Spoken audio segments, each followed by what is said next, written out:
One thing that we often hear from political leaders is their support for small businesses.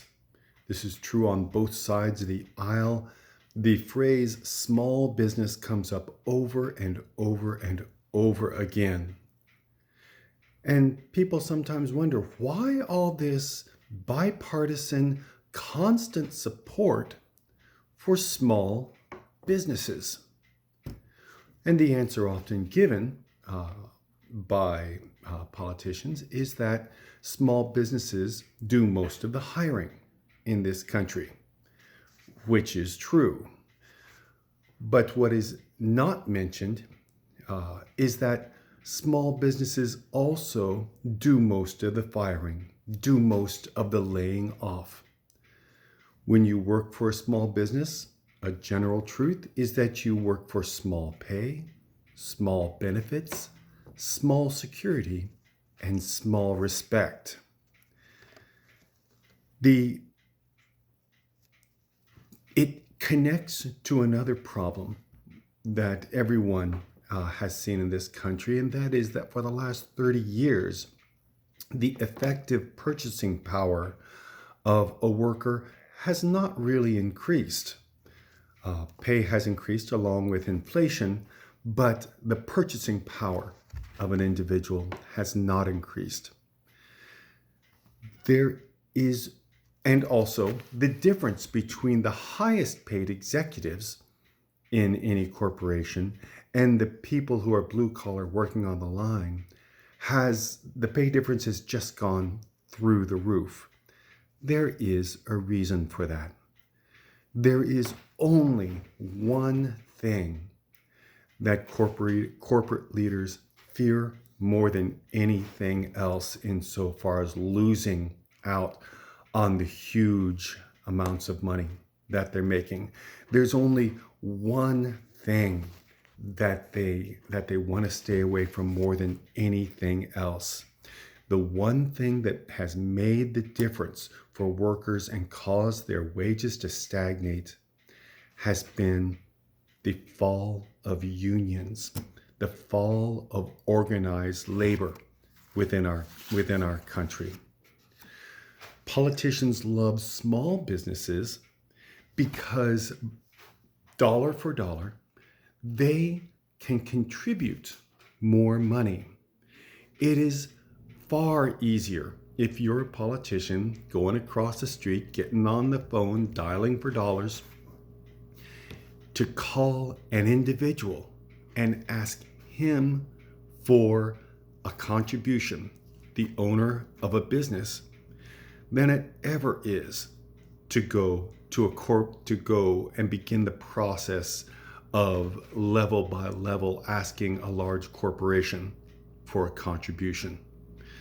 I used to say, why should I go to a large group that is going to take a year to tell me no, when an individual can tell me no in 5 minutes?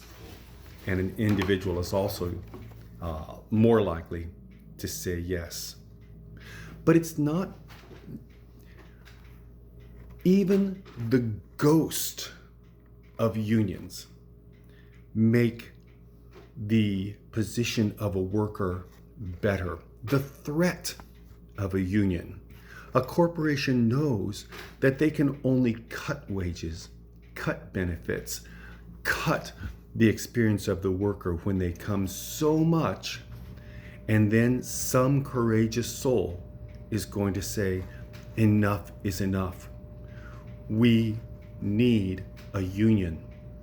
And then that person very often is going to get their throat cut, but they will start something. I was watching a documentary where a foreign country, China, came into our country to start a car parts manufacturing plant. And they did so, and then some of the workers said, we need a union. The threat of the union caused the executives of that plant to give everyone a $1.50 raise, while making clear that if the plant unionized, that raise would go away. The idea of workers organizing does great good for us. And it is not surprising that the Republican Party has worked so very, very hard with their, quote, right to work initiatives to weaken unions, because the fewer unions that you have, the more you can work piecemeal at industries. And of course, the thing that executives fear most is not just a unionized corporation, but a unionized industry. I myself work at a union shop, and that means that I pay union dues. It also means that my company pays for all of my medical insurance, and that medical insurance is very good. And it covers, and the company pays for it, it covers my wife and my children to age 26 and gives us all the medical insurance that we need. There is a pension, but most of all, and there is pay, and that pay is just fine. Thank you. All of this is a result of a union that, by the way, the other workers there tell me is much weaker than it was 15 or 20 years ago. But you know, the thing that makes the largest difference